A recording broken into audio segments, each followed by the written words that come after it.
بسم اللہ الرحمن الرحیم۔ آج میں آپ کے سامنے ایک ایسی دعا پیش کرنے والا ہوں جو تمام امراض سے شفا یابی کے لیے ایک بہت اعلیٰ اور عمدہ دعا ہے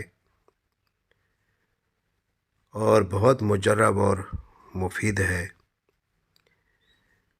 اس دعا کو ہر نماز کے بعد پڑھا جائے اور اسی طرح صبح شام بھی پڑھا جائے اور تکلیف کے وقت بھی بار بار اس دعا کو پڑھا جائے۔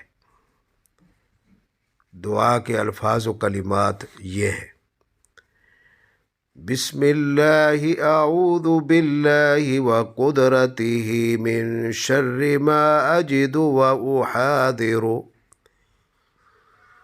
بسم اللہ اعوذ باللہ وقدرتہ من شر ما اجد واحاذر۔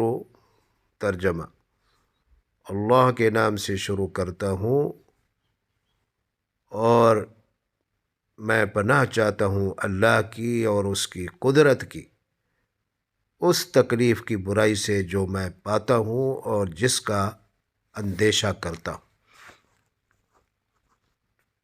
وآخر دعوانا ان الحمد للہ رب العالمین۔